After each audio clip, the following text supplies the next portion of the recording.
Como preparar a criança quando os pais estão pensando em se divorciar? Se já é uma decisão, se ainda estão pensando, como que a gente pode fazer essa preparação, né, para explicar para a criança sobre o divórcio? Esse é o nosso tema hoje no Infância Consciência. Estou aqui com a Natália, né? Olá, olá, pessoal. E com a nossa convidada, Yara Mastini. A gente vai falar de um tema delicado, então, né, Yara? Sim, delicado, mas muito presente, Muito né? presente nos dias de Infelizmente, hoje, né? Você recebe bastante essa demanda no teu consultório, Yara? Sim, e apresentou assim, muita gente fala assim, quais foram os impactos da pandemia? Esse foi um dos impactos da pandemia. Verdade. Teve uma questão de desfraude, onde as crianças perderam ali o exemplo da escola, né? Que sempre traz, às vezes, uma estrutura onde uma criança o se estímulo. modela no outro, mas também teve muitas questões de divórcio durante a pandemia e foi um momento muito delicado, porque as famílias se divorciavam, se separavam ou estavam num Não momento tinha de rede de briga, apoio, né? sem essa rede de apoio e sem poder, às vezes, se ausentar, É, porque estava tudo fechado naquele momento, né? exatamente. Foi algo que realmente foi um impacto e é muito importante a gente ter um olhar acolhedor. Acho que essa fala, né? Primeiro, existe a possibilidade, é uma certeza, é uma insegurança. O que que esses pais estão observando e passando para a criança? Porque o fundamental, eu acho que o básico da nossa conversa é compreender que todo território inseguro, onde eu não sei o que vai acontecer, onde eu tenho muitas saídas, onde eu fico gera muita ansiedade, tanto nos pais como na criança. E se eu perder minha casa? E se eu tiver que mudar de escola? Se eu perder meus amigos? E se meu pai me esquecer? Se minha mãe me esquecer? Então, a gente precisa olhar esses pensamentos que são gerados por esse conflito na família. Exatamente. Eu acho que é muito delicado realmente essa situação e muitas vezes os pais estão tão inflamados ali com as brigas, né, com o amor, muitas vezes que na hora da raiva virou algo mais parecido com ódio, que às vezes eles esquecem o foco principal, que são os filhos, né? E tendo essa amnésia ali, né, de que o foco principal são os filhos, há muitos maiores problemas dessa postura dos pais frente a esse processo e muitas vezes colocando essa criança tendo acesso a brigas, tendo acesso a discussões e tendo acesso também a um colocando a criança contra o outro. Então, acho que uma questão bem importante também é os pais entenderem que o principal ali de cuidado, de proteção, tem que ser essa criança. Independente desse pai ou essa mãe não ser mais o seu marido ou a sua esposa, ele continua sendo pai.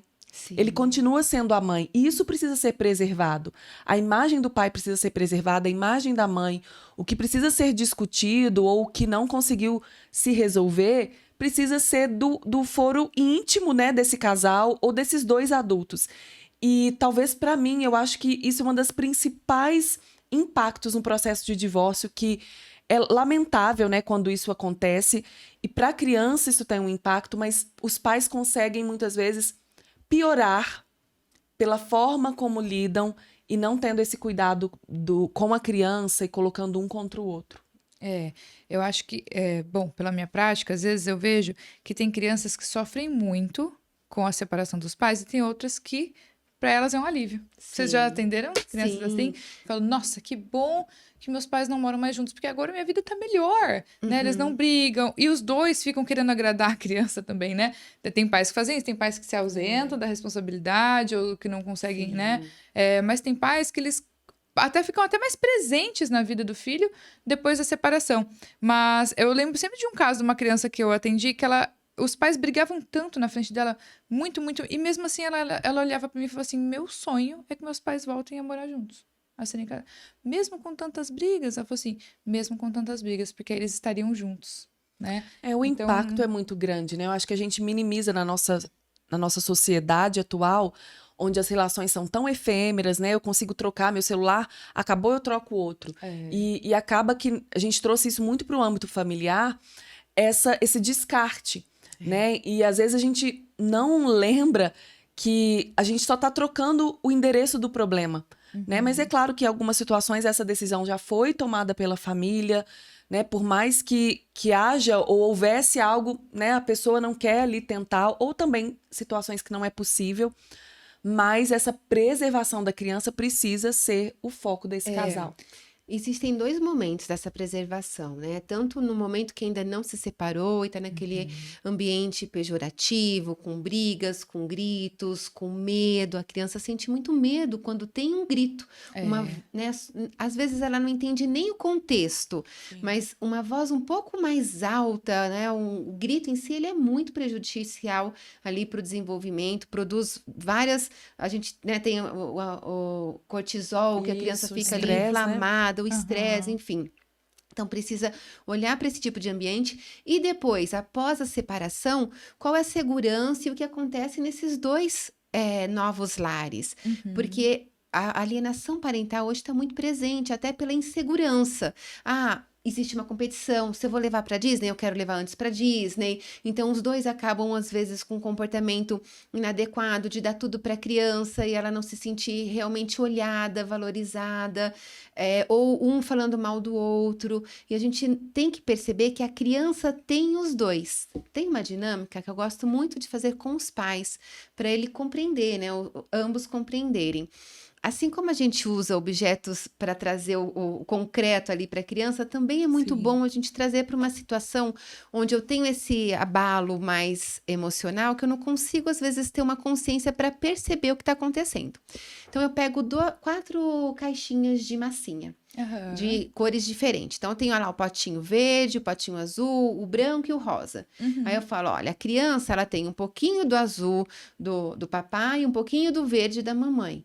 Ela também tem o branco, que é o meio, ela, né, ela vai se moldando através do meio, e ela tem o rosa, que é ela, que pode vir da genética dos avós, da sua própria percepção. Então, ela não é nenhuma dessas cores. Aí eu misturo com os pais e falo, ela é dessa cor. A partir do momento que eu tenho uma mãe que fala mal do pai, ou um pai que está ali tratando que essa legal. mãe de uma maneira inadequada, essa criança tem parte desse pai e dessa mãe. Ela sente Falando também. dela, nossa. E a sua própria personalidade vai sendo desconstruída.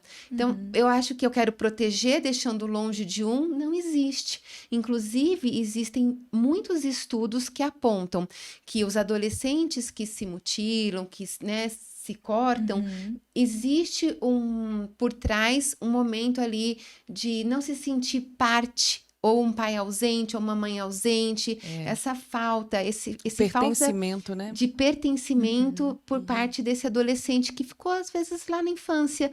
Ele não se construiu, ele teve um momento da sua massinha ali que um dos lados foi descartado, e isso é muito sério.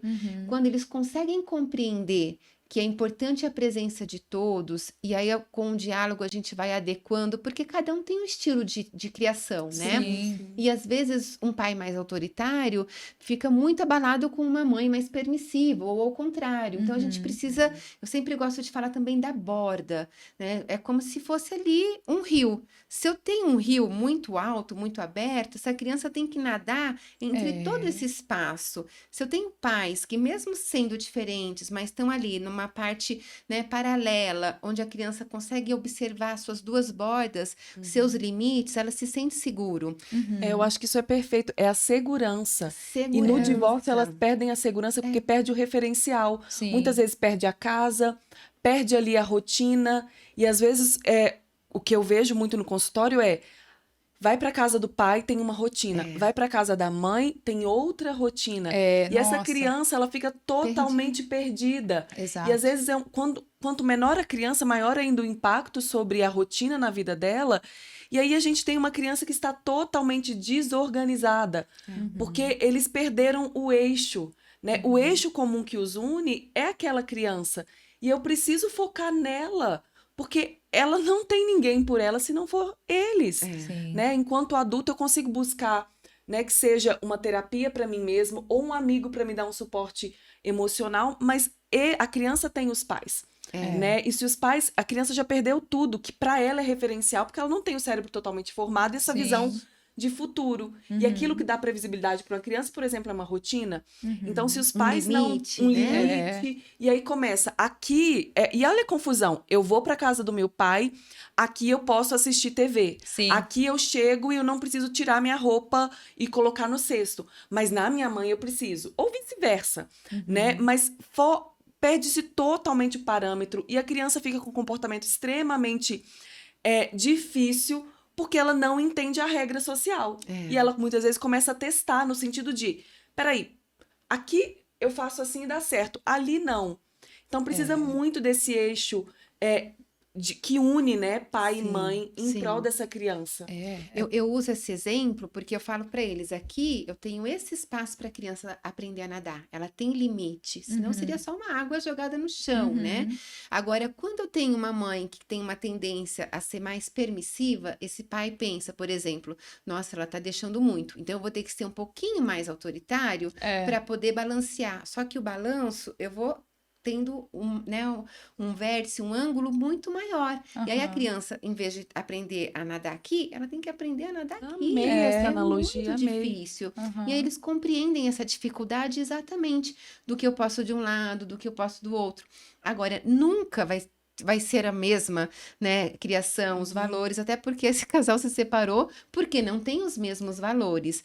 Mas a gente precisa talvez ter uma ajuda de um profissional que adeque com as duas casas, porque muitas vezes não existe o diálogo, para pelo menos falar assim, quais são os valores que eu posso trabalhar e manter nessa criança que estão presentes. Ou pelo menos o que é inegociável para nós dois, né, para a criação do nosso filho. Senão é muito difícil mesmo. Né? Ou trazer também essas diferenças, porque poucas coisas a criança sabe discriminar.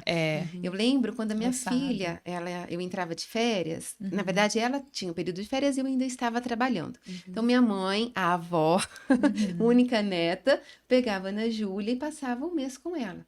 Ela voltava, mãe, quero água, gritava lá do sofá, porque ela ficou um tempo naquele ambiente onde aquilo era a rotina dela. Adianta eu chegar e falar assim, não vou te dar, com a sua avó você pode... Isso acaba gerando conflito. Então eu trazia um pouquinho do lúdico para envolvê-la na minha regra. E ela sabe discriminar, a criança sabe discriminar até quanto pode ir com um e com o outro. Sabem muito. Então, eu falava assim, por exemplo, nesse fato, falava, Ana, vem cá comigo na cozinha, que eu também tô com sede. Escolhe seu copo, eu vou escolher o meu pra gente brindar. Eu fazia ela se levantar para ali aos poucos, sabendo que ela tem uma dinâmica de ir lá pegar o copo de água dela. Não, e a criança percebe, eu lembro isso da minha infância também, falando de exemplos pessoais, né? Porque eu lembro que tudo que eu queria, eu pedia pro meu pai, eu sabia que era não. E tudo que eu pedia pra minha mãe era provavelmente um sim. Então, a gente aprende a discriminar o adulto no ambiente. Eu nunca pedi pro meu pai, porque eu sei que a resposta dele ia falar não.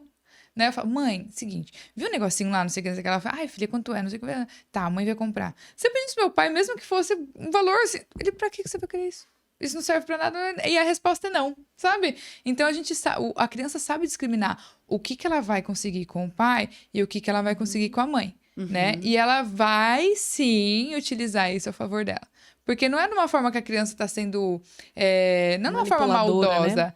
É que ela entendeu como funciona pelo ambiente, pelas consequências. Ela entendeu a dinâmica de como funciona. Então, eu acho que uma das coisas também, quando a gente vai preparar a criança pro divórcio, é que os pais, às vezes, ou eles se esforçam muito para parecer que tá tudo bem, porque a gente quer preservar a criança.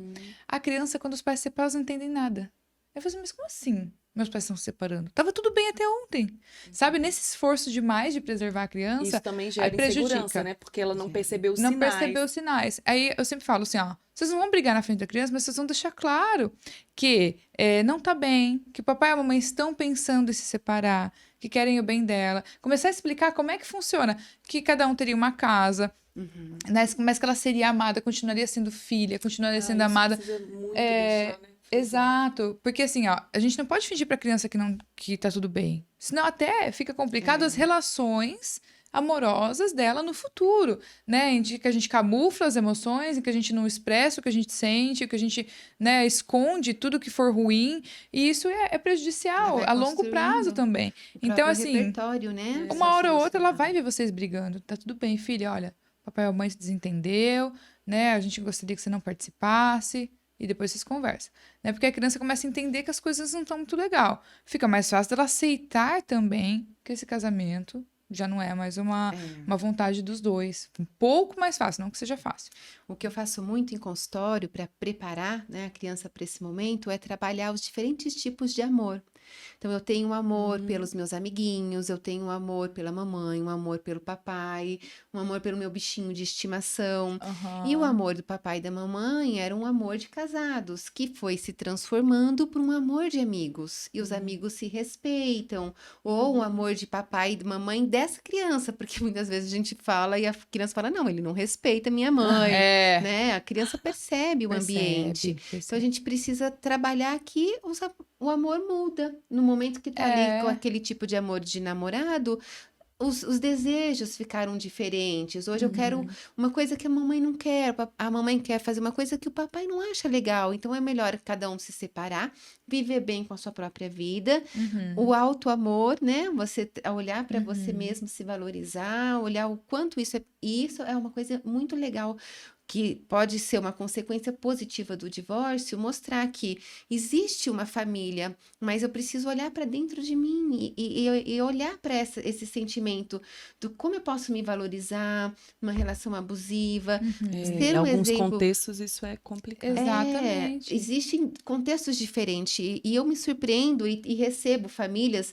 né? Divórcio não existe um protocolo, porque tem Não. famílias respeitosas, famílias que se Tem. conversam, famílias que nem se olham. Sim, e tem pais que vêm juntos na sessão. Olha, a gente tá se separando, mas assim, a gente se gosta, a gente quer o bem dela, né? A gente já Eu tem queria- pais assim. Eu queria trazer uma polêmica pra gente ir caminhando pro final. Uhum. A gente tá falando de preparar essa criança pro divórcio e todas nós aqui somos psicólogas infantis e eu tenho certeza que vocês vivenciaram isso. Também de crianças ou famílias que chegam até nós para o atendimento, para esse preparo, mas que na verdade não é para preparo e sim para coletar provas para o processo do divórcio. Ah, nossa. Isso já, né? Isso aconteceu comigo algumas vezes.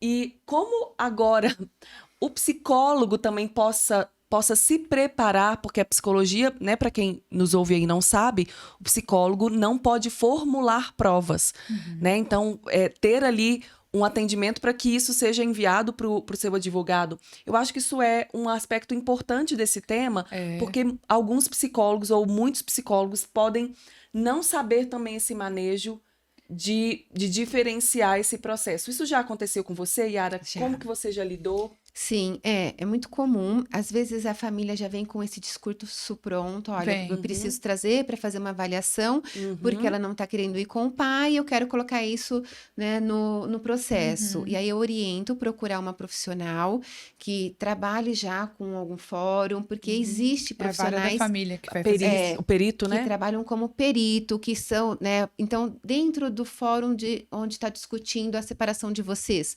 qual é um profissional que às vezes até o juiz mesmo Indica, delega, né? indica essa profissional. E eu não Não tenho, trabalho. não trabalho dessa forma. Então, esse é um primeiro passo. O segundo passo, quando às vezes a família já vem para psicoterapia e depois acaba, né, Querendo, né? esse tipo Sim. que a gente vai percebendo ali no dia a dia. Eu sempre envolvo os dois.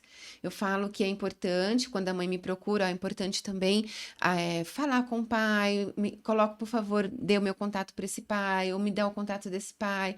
Procuro pegar a anamnese dos dois, para ver qual é o tipo e a observação de cada um perante a criança, entender como ele está nas duas, né, casas em si, a gente fazer um trabalho que quando vier essa comunicação, falar, ok, vou fazer um relatório da criança, de uma forma ética, no que eu posso, como profissional, colocar naquele relatório que está de acordo com o Conselho Regional de Psicologia, e aí cada região tem, né, a sua formalização ali para esse documento, e entregarei para ambos, Isso. mãe Eu e acho que pai. isso é um Isso, cuidado muito A bom. gente não pode produzir provas. Não é Porque porque a uma pessoa outra, trouxe, né? Que a gente vai. uma outra questão que eu diria também de um cuidado aí para os psicólogos é cuidado com informações no WhatsApp, cuidado com o que a sua secretária passa, mesmo que seja no sentido assim, fulaninho veio, sabe? Porque tudo isso, infelizmente, a gente está ali muito focado na criança, mas isso pode ser usado como prova, né? Ou tomar muito cuidado com perguntas de ambas as partes quando estiverem num processo de divórcio, ainda mais questões difíceis, e que tudo seja tratado com os dois na sessão. Porque hoje com o WhatsApp, às vezes um pai ou uma mãe pode fazer uma pergunta e essa pergunta, né? Como a gente fala, né, com os pais, eu tenho o costume de formar um grupo entre eu estou ali, o pai e a mãe. Sim. Já fiz assim E também, com mas deu muita isso, briga também. É, então pode- com isso, assim, a gente tinha as informações que eu precisava passar estavam ali. Então, acho que esses cuidados a gente também precisa ter. isso é porque, importante. infelizmente, é um processo que às Mas- vezes não acontece da melhor forma, né? Cada família. Também já abri grupo de família, o pai e a mãe que são separados no mesmo grupo. Eles usavam o grupo pra se comunicar, pra se atacar ali dentro, Aí né? não Tipo, faça o favor de fazer não sei o que lá. Ariadne, você pode falar com o fulano. Sabe? É pombo muito correio. complicado mesmo. Essa questão é que nem a Yara falou, né? Não tem um protocolo pra tratar, Não. porque cada família vai ser de um jeito. É, Mas a criança, ela tem que ser preservada, embora não deva ser escondida a situação. isso. Pensar no melhor formato de guarda, porque eu já atendi crianças que elas dividiam a guarda diária, assim, ó, tipo, segunda na casa do pai, terça na casa da Nossa. mãe, quarta na casa do pai, quinta na casa da mãe. E a criança ficava sem né, por mais que eles tentassem manter a rotina, tipo, a mochila Hoje daqui onde esqueceu, eu tô? né? Sabe, Pra onde que eu pensar vou hoje, né? no meio disso tudo, pensar no melhor para a criança, e o terapeuta acaba sendo a pessoa que vai conseguir Mediador auxiliar também disso, a né? acolher as emoções, porque a criança às vezes ela carrega culpa.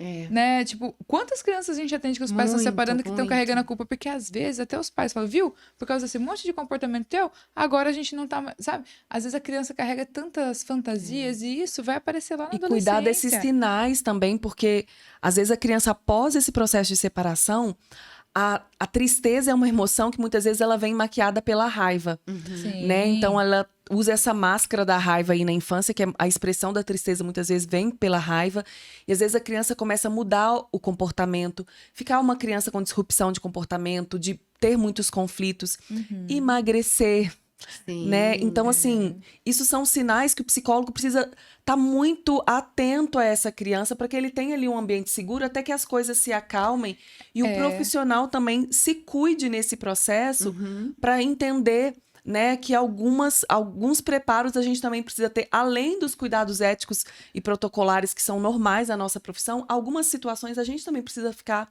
atento. Sim. Essa família deve olhar para a criança, perceber se tem alguma mudança de comportamento, uma criança que era muito alegre, se ela tá mais quietinha, se ela se recusa a ir na casa dos amiguinhos, se apareceu ali uma, né, enurese, tá começando a fazer xixi ou ruim da unha. Então, são sintomas que o corpo tá demonstrando, somatizando, de talvez um psicológico ali inadequado, com crenças que ela foi formando através do que ela observou da dinâmica familiar. Então, acho que esse é o primeiro, algo principal, ser transparente com a criança, então trazer, olha, papai e mamãe não estão bem, pode ser que a gente, porque já aconteceu isso, de Já. famílias que vieram para se separar, e aí a psicologia, mesmo infantil, acabou fazendo com Ajudando. que eles olhassem de uma maneira diferente e se reestruturaram. Eu atendi uma vez uma criança que a mãe foi uma namorada, teve, né, um namoro com o pai, acabou gerando, né, um filho, nunca tiveram uma vida de casal. E quando essa criança estava com 9 anos, esses pais ficaram juntos. Então, era uma preparação para esse pai que tinha o contrário. Ela tinha a casa da mamãe, a casa do papai, e agora com a casa junto. Foram outros desafios que acabaram Sim. aparecendo, Eu acho que o legal né? do que você falou é o seguinte: Interessante. às vezes a gente sempre precisa preparar a criança para a mudança. Independente de qual mudança. É claro que na mudança familiar é o principal, né? Mas tem outras mudanças que a gente também precisa preparar essa criança. E entender que ela vai passar por um período de adaptação. E nesse período de adaptação podem aparecer sintomas mais deprimidos, ela pode ficar mais Agitação, ansiosa, porque ela fica com medo do como vai ser, ela pode ficar mais agitada, ela pode ficar com problemas comportamentais mais agressivos, inclusive. E Entender escolares que também. isso faz parte do processo de adaptação da criança a essa nova rotina. Assim como mudar de casa, assim como mudar de país, assim como perder um ente querido, que é que a gente acaba precisando se adaptar e acaba desenvolvendo sintomas, né? Um relacionamento respeitoso, eu acho que é o fundamental. É. Então, tem dúvidas? Filho, eu não tenho certeza do que vai acontecer, mas eu tenho uma certeza. A mamãe sempre vai te amar e vou tentar te preservar o mais, né, tudo que eu puder Perfeito. fazer. Se eu ver que tá difícil, vamos tentar, pede ajuda. Se tiver dúvida, me pergunta. O que eu souber, eu vou responder. O que eu não souber, talvez a gente construa juntos, né? Trazer, Eu acho que essa certeza E de o- que e o o amor do pai e motivo. da mãe, isso nunca será perdido. Acho que não dá pra prolongar tanto, mas assim, pensando no motivo do término também, não falar, olha, a gente tá se separando porque o teu pai teu pai tá com outra pessoa, e não sei o que, não sei o que lá, e faz a criança criar ódio, antipatia, né? Tipo Não, tem assim, que preservar né? a E até imagem, né, pensando de um e outro. o pai começou um novo relacionamento e a mãe não consegue lidar com aquilo, fica querendo. Nossa, muito cuidado. Em qualquer situação de divórcio, a criança tem que ser preservada. Ela não tem culpa.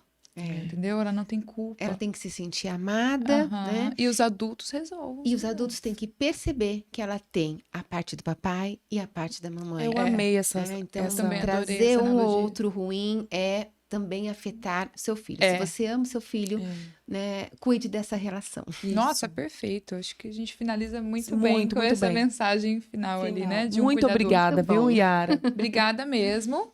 E a Obrigada, gente se eu vê que em breve, agradeço. né? Com novas coisas, novas Né, ideias. novos projetos, né? Que a gente nunca sai de um encontro sem eles. Exatamente. Sem ideias, né? A ideia move e a ideia pode mover também você que está precisando de um cuidado na separação ou não. Procurem os livros. Livros infantis são um ótimo recurso para Nossa. poder passar essa mensagem. E acho que é isso. Então é isso. Até o próximo episódio, então, né, Nath? Tchau. Tchau.